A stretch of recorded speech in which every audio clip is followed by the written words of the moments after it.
Hey, what's up guys and welcome back to askNK. Today we have exciting news. Folks at Bentley just recently announced their Aeon set of tools which they purchased sometime in 2015 are now totally free and available for everyone to work with. And today we're going to talk about these tools and see how you can get started with working with them, and of course a few things you need to know about this interesting company called Bentley. So starting off, Bentley is an infrastructure and engineering software company that has a huge set of tools that you can work with. They've purchased a couple of tools over time, and one of the most remarkable ones that we did talk about some time ago is them purchasing Lumen RT. So for those who have no idea what Lumen RT is, Lumen RT used to compete with tools like Twinmotion, Lumion, and the folks at Bentley hasn't really promoted or developed that tool as much as we thought they will. And that brings us right back to the Aeon software that deals with the View and also the Planetary. And for View was just this beautiful tool that you can use to create interesting landscapes and do amazing stuff. And of course, we're going to talk about how you can do that.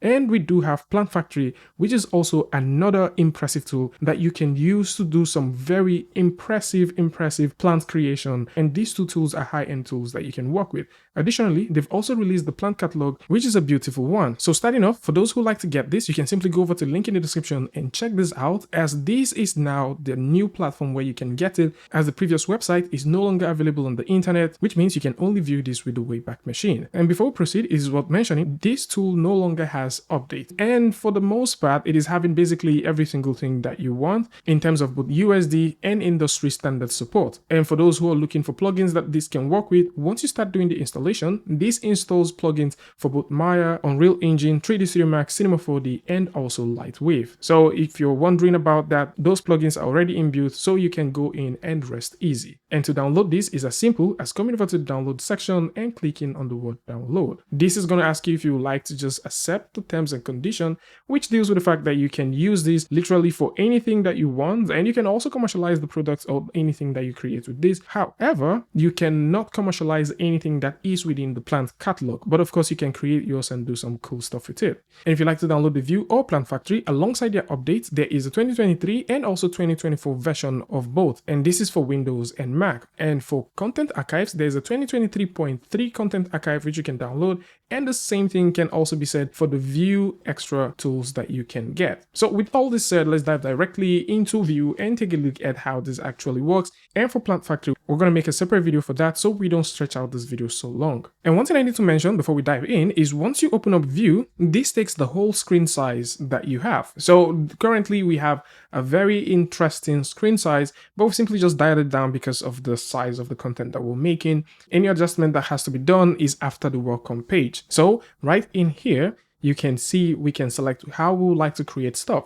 So we're just going to start up very basic, okay? Just simply click on empty and the scene loads up, and I'm going to just simply resize our viewport. So once you have this open, the first things which you'll notice is you've got these gigantic viewport. By default, this isn't what you get. So what you get typically is these 4 quad view, very typical with standard tools that already exist. The navigation for this is very industry standard, which has to do with holding down Alt on your keyboard with your left mouse button, you can orbit, holding down Alt on your keyboard with your right mouse button, you can zoom in and zoom out, and holding down Alt on your keyboard and with your middle mouse button, you can pan. However, if you like to pan without holding down Alt, if you press down your right mouse button and you move, you can control the camera as well. So how do you build stuff, and what is this UI? So to build stuff is very easy. Like we mentioned, this is a very wonderful tool for creating interesting landscape. And I kind of think, except for the GeoGen that is coming out, this just simply knocks it out of the park, especially with the fact that you can do some very interesting sculptings and all that stuff. So to start creating is as easy as going over here, and you can click and drag in a height map. And you know, see, look at that. That is how you start creating stuff. So we can zoom all the way out. Let's just get this camera all the way out. And you would also notice that this has a small looking widget. It has a tiny widget which has to do with scaling things up and down. This widget will come in handy when we start talking about the procedural landscapes that you can create. Meanwhile, this other section is where your object properties exist. At the same time, you've also got a window that has to do with an interactive rendering, and right here is where we have our scene graph or our inspector. So to preview anything that we're doing, we can simply click on this button and automatically we can start seeing that. So if we like to make copies of this, simply hold down Alt, click and drag, and there you go. So we can have that, and I can stretch this out, you know, depending on what we want. And I can also go over to another view and I can click and stretch this out as well. So with this, we can make some changes.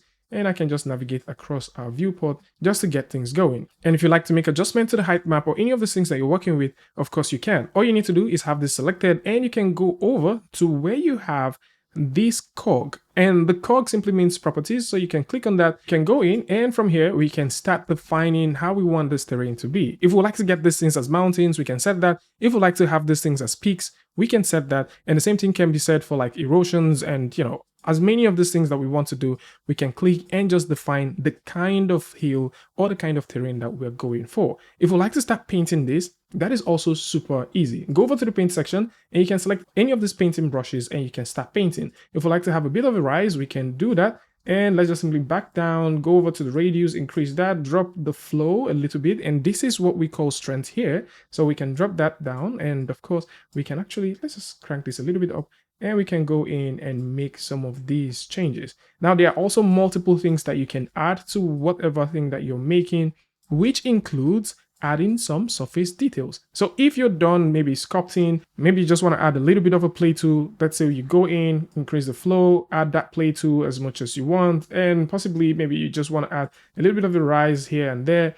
You know, once you're done doing all of this and you like to add some more noise or probably some effect, how you can do that as well is super easy. Go over to where you have the effect and you can start putting in some effect. There are some erosion effects that exist here. So you can use those erosion effects, or you can use a global effect. And this includes the grit, the gravel, the stones, pebbles, you know, whatever you want, you can do that. At the same time, you've also got like this rock hardness, and you can also use that to control how things are placed. In terms of peaks, you can also click and add peaks to this. And if you click and hold, the peaks just simply applies automatically. For any of the things that you have here, if you proceed to right click, you can have access to the properties and you can make adjustments to these properties how you want. So in this case, if we're comfortable with what we have here, we can simply go in here and click on OK. So I'm just going to make sure that we have this within the viewport. And once you click on OK, automatically, you've just made changes to your model. And most of you guys might also be wondering, what are these things here? Because you notice that you get to see it on every viewport. So these are very simple stuff. This is for the parent object, this is for the local, this is for global, and this is for the view. So you probably wouldn't notice that changing the gizmo as much, but if we simply switch to perspective, you would notice that. So I can click right here and we have that, and I can click here, there, and here, and you'll notice those changes. So once we start clicking and doing those stuff, you would notice those changes there, and you'd also notice that we have the move, the rotate, and also the scale. So we have the rotate. So if we like to rotate this by the local axis, probably by the global axis or the view axis, we can do all of that. So depending on what you're trying to create, actually, you can work with this gizmo set and get on with it. And again, to any of these things that you're doing, if you simply click on this button, you can refresh it. This also supports an automatic rendering. So if you like to have that, you can always right click and click on auto update. So whenever we move our camera, this will automatically update. So you don't necessarily need to click that. You just simply move your camera and this would automatically update. If you like to secure your camera so you don't get to move it all the time, there is a lock button that you can use to lock that camera in place. So what we'll do now is just simply unlock this, and I'm going to click on this button, and from here we can choose to play with any of these views. Actually, if we go in here and we set this to perspective, this is now the perspective as we have this camera locked in. So we can set this active and we can lock in that camera because maybe this is the view we're going for. And if we like to expand our perspective, we can click on this button and we can do a simple maximize. So in this case, we have maximized our scene and we can start doing some stuff.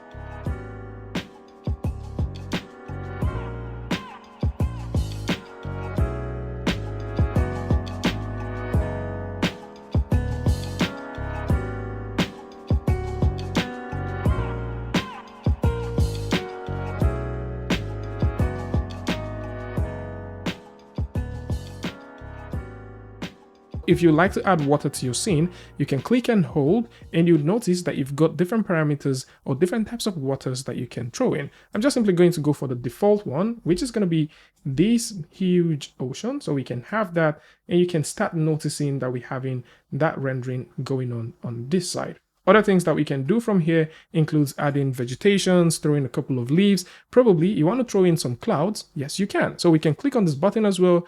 And I'm just going to drag this into our scene. and we can start defining the kind of cloud that we want. Say you would like to get the cloud opacity drop down, you want to increase the density, play with the coverage, whatever you want, you can make these changes here. You can also play with the direction of how you want things to be, probably add some velocity if this is what you're into. And once you click and let that go, you notice that we have a new object here, which now controls the cloud within our scene. Let's simply go ahead and drag this out a little bit more so that we can see what we're dealing with. And of course, if you like to add a few vegetations, yes, you can. So because this is fully tied with the plant tool, you can click on this button and this is going to launch a new plant. So we can drag in that plant, tap F on the keyboard, and we can zoom right into that plant if we want to have it. But this isn't how we want to place plant. Actually, if you're looking for more plants, you can right click and this is going to present you with a catalog of plants from Plant Factory and also some legacy plants. So if we would like to throw in trees, we can simply select all these trees and we can use them. However, placing these things one after the other isn't what we want to do, as we like to simply paint vegetation. And to paint vegetation is very, very easy. All you need to do is go over here where you have the paint, click, this is going to launch an Echo Painter. We can go over to the Echo Painter, which is what we have right here, and we can decide what we want to paint. So we don't have anything here, and to add items, we can simply click on Add Items, and we can click on Add Plant. So these are the plants that we'd like to have. I can go in and have them selected, click on OK, and say we would like them to be static meshes. Of course, if you like them to be animated meshes, procedural meshes, you can choose to do that. I'm just simply going to make sure that we have them in here, and we can load up all of this. So just like we have with Twinmotion and all the other stuff that we've talked about and that has to do with painting, we can go in and paint this vegetation however we choose. There's also a global setting for the paintbrush. So if you like to increase or reduce the radius, you can of course go in and do all of that. And like we mentioned, once we start making changes, you would notice that they automatically update because we have our real-time renderer simply doing the hard work for us. If you like to clean up any of these ones, you can simply click on the erase brush, just like you have with the vegetation tool in Unreal Engine, and you can clean this up as well. And once you're done painting, you can of course launch a new ecosystem. So if you like to work with multiple ecosystems, you can have that. This also comes with some presets, so probably you don't want to spend so much time setting up these things yourself. You can use the presets that already exist and go in and make these painting decisions for yourself. And contrary to popular belief, this actually handles huge polygons very, very well. So if you're trying to set up something like that, you can simply go in and do all of these things by hand. Another thing which I think should be super useful is painting things like pebbles. Say for example, we would like to paint a couple of pebbles in our scene, and what we can do is similar to what we've just done. All we need to do is click on the Add Item section, go over to where we have the rocks, select the rocks we would like to paint in. Say for example, we would like to paint in this, holding down Ctrl, we can click and select multiple ones. We can proceed to just simply click on this button to apply them. So once we have that, we can go ahead and paint these pebbles however we choose. There's also multiple ecosystem tools that you can also go in and paint, and all of these are currently available for you to explore and start creating amazing looking landscapes. And if there's any Echo Painter you like to reuse, you can also click on the save button to save this. There's a couple of presets and parameters that you can always explore, and this is for those who would like to paint their ecosystem by hand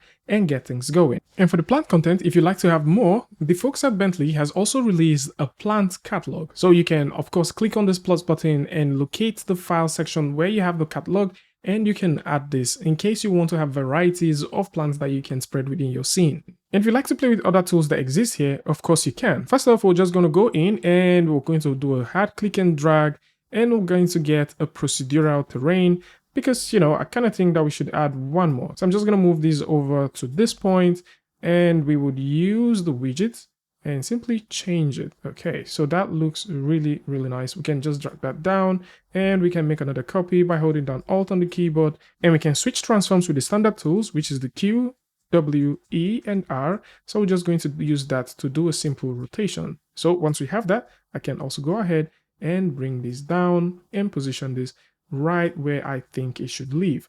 Okay, so once we have this going, we can go ahead and play with planetary bodies. So I can click right here and we can load in a new planet. If we scroll down, you'll notice we have a planet right there, and I can move these into position. So this is currently the moon. So if we would like to have this within our scene, let's refresh that and see. So if we like to have this within our scene, Yes, we can. So we can throw in the moon there if this is what we want. If we like to change this to probably Venus or something else, we can of course go ahead and do that, and automatically that would also be reflected there. There's a couple of object parameters that you can use to change and position how this thing is, and you can play with the phasing to get the most out of it. Now, one thing which we haven't mentioned is textures. So if you want to texture anything, let's actually start off with this one.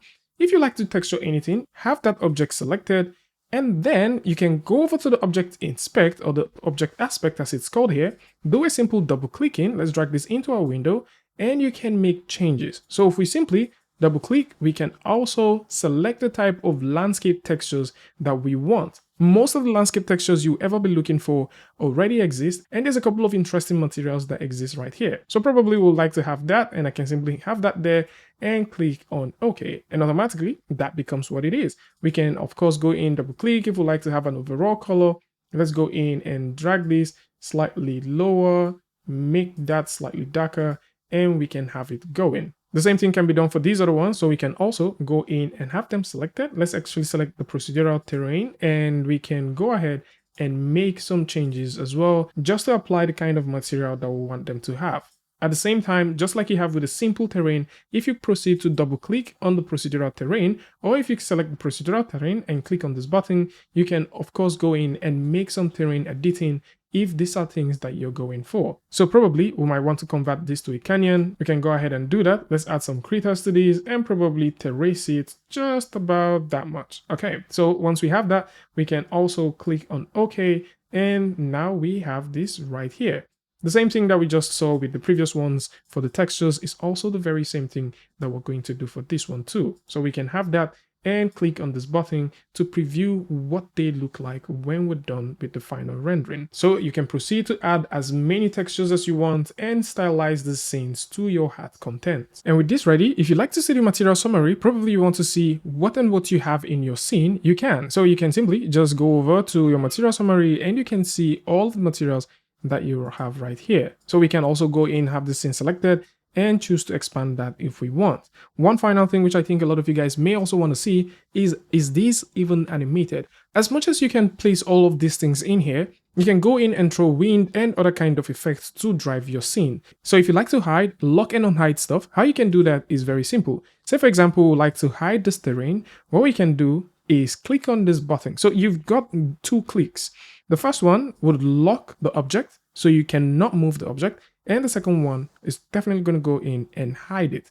So we can do the same thing here. So we can lock and hide. And because, we have it selected, that's why you can still see that. If I go in and just turn that off, and the same thing can be done for every other thing right here. So if we go over to this terrain, you can lock it, it turns gray. And if you click one more button, you hide it. And that is how you hide and lock stuff in your viewport. Now within the world browser or the inspector, you can also find some more stuff here. So these are places where you can find what is connected to what, how you can access those, and how you can tweak the settings for all that. Like in this case with the physical seawater, we do have the foam and the default water. So in case you like to make changes to this, of course you can go ahead and do all of that. The same thing happens with what textures is linked to what textures, and you have the properties that exist within one layer, which means you can go in and create as many layers as you want and build as many scenes as you want on top of whatever you're creating. And like I mentioned earlier, contrary to what most people do believe that you need like a beefy computer to get things going, this technically do not really rely on a massive amount of computing power to get things going. All right, let's talk about animation, which I believe a lot of you guys will be super excited about. So in this case, we have our lovely scene, and maybe what we'd like to do is just get our camera, move from this point over to this point. Okay, so we can do that. And how to do this is extremely simple. Go over to animation, use the animation wizard, and of course, if you do have an animation path, probably you've tracked the camera and you've converted that camera track to a path, you can also come over here and import it. You can also import synchronized data as well. And these are just lovely stuff. So for here, we're going to click on animation wizard and we can go over to next, select the kind of animation we want. So if we like a standard animation, good and fine. If you like this to be a missile, a helicopter shot, whatever shot you want, you can simply do that. In this case, I'm just simply going to say maybe we want a speedboat because, it is here, or probably we can just do a simple standard one, okay? And we can go over to next And it's going to ask us if we want this to be a one-time thing, a repeated stuff, a loop, pendulous stuff, which is like back and forth. Whatever we want, we can select it. In this case, again, we're going to select once, go over to next. And if we want our camera to spin on arrival, we can. So we can turn on the spin and we can decide how much spin we want. Say, for example, we want this to just spin about 8 degrees. Okay, that would spin about 8 degrees within a given axis. So you can select that if you want. If you want your camera to vibrate, you can also add the vibration. You can turn off the spin if you want, of course. And whatever thing you get to select, you notice that there is a preview for it. So once we have that going, we're not going to select any of this because that isn't what we want. We can click on next, and here is where we define our camera movement. So we can see where our camera is right here. And if we like a movement or a path to be created, we can click and then click. And that is how easy it is. Now, in some cases, you would also notice that you've got this tiny bend happening there. So what you can do with that is literally simple. Go in here and use the edit, okay? So we can use the edit to edit that, and we can move these over to a point like so. And this is how we can set it up. And once you're ready, probably you want to insert multiple points, you can go in and insert that. You want to delete points, you can do that. But once you're ready, you can click on next. And right here, you can select the duration of your movement. For this one, we're just simply going to set 10 seconds because I think that's fair enough. And we can click on next. And with that, we have our shot. Now, if you're not comfortable with the speed or any of those things, you can always go back. Say, for example, we can go back as well. And I can drag this slightly closer. Let's undo that. Let's use the delete tool to delete that small stuff that we just added. Right here, we can use the edit, and I can just say, maybe we want this to move from this point, then maybe to this point, and also to this point as well. Maybe a little bit faster will be fine. We can go over to next. 10 seconds sounds good, and we can have it. So depending on what you're trying to create, you can simply go ahead and make these decisions and get your camera animated. And once you have that, this automatically gets plugged into your timeline. So if you go over to your timeline, you would notice all of those points that we added earlier, they're now converted to keyframes, and you can proceed to open up these things and make more decisions on how you want them to react. So right here, we're looking through the perspective. Let's switch over to the active camera so we can see it. So this is the active camera, and this is what our animation would look like. So at this point, if we would like to set a keyframe, we can. So we can have that selected, and we can go ahead and make a key adjustment. So we can go in, make a key adjustment in this case, and by every means, these things are set to automatic keyframes. So if you right click, you notice auto keyframe is turned on. So once you've got something animated, automatic keyframes are turned on, and you can always go to town with it. In this case, I can also have that selected, right click, and we can go over to the keyframe. Probably we don't want to keep that, and I can delete that keyframe, and we can move over to the final keyframe, which we have here, and we can make some changes to that. Let's also zoom in. So if you hold down Control, you can zoom into this, and I can simply pan with the right mouse button over to a position like so, and with a few sort of features for the camera. So maybe you like to play with the camera position, the camera orientation. All of these are totally up to you, and you can work with them. So in this case, if we press the playback button, you would now notice that we can get that animation working. So again, depending on what you're trying to make, you can flip these cameras in and out, switch these cameras, get some cool stuff working for you, and animate your scenes however you choose. And once you have this, you're good to go. And one thing to keep in mind for timelines is this, that for a timeline like this, if you choose to make any adjustment, there is an automatic keyframe that already exists. So if you right click, you would notice auto keyframe is turned on, and this is something you can turn off if you don't want to create unnecessary keyframes as you move your camera. So I'm just simply going to go ahead and have that selected, right click, go over to keyframe, and we can delete that keyframe. So if you don't want to have automatic keyframing all the time, turn this off, and you can go in and keyframe these things however you choose when you want to keyframe it. So in this case, we can go over to a position like so, move this slightly upwards, right click, and we can go over to keyframe and add a keyframe for that. And once you're ready to render, how you can render is very simple. So you can go over to the render section. Actually, you would notice that we've got two different kinds of rendering, the MPR, and we also got the render. So we can right click and we can come over here and define the kind of render we want. So if you like this to just be a simple render, probably a final render, an ultra render, a superior render, broadcast render, you can set that render how you choose. This is where you get to define the aspect ratio of what you're trying to make. And for our case, we would like to do a simple 1920 by 1080. Let's actually go ahead and find that. That should be a 16 by 9. And this is what we want. As much as I know, you can render images. I've actually not found a setting that allows you render videos. Actually, most of the times, you probably would have to send this off to another destination and get the rendering happening. And, it is one of those things. And speaking about renders, it is also mentioning that we've got cycles rendering here. So we've got both the cycles rendering and also the simple path tracer rendering, which is also amazing. So in this case, we can go over to the edit section of the path tracer and edit the path tracer however we want. Again, this is depending on what you're trying to create. And in this case, once we're ready to go, we can simply click on the render button. And this is going to initialize a render. Currently, this is outside my screen, but then it will initialize a render and we can use that to see what the final rendering result would look like. For multiple renders and, stuff like that, I'll definitely suggest that you export this and use this in other DCC apps, as they will probably give you more flexibilities on dealing with animation and rendering the final shot. There's one final thing which I think you guys may also want to know, and that has to do with exporting.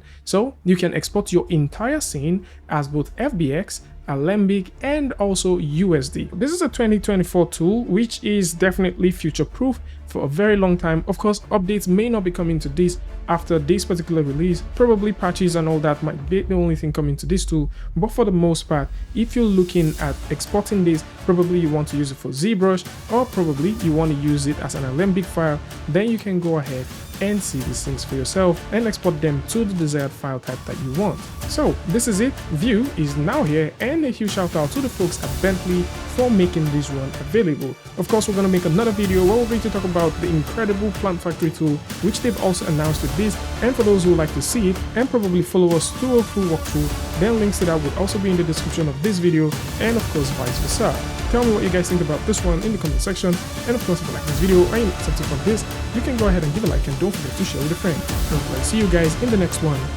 Peace.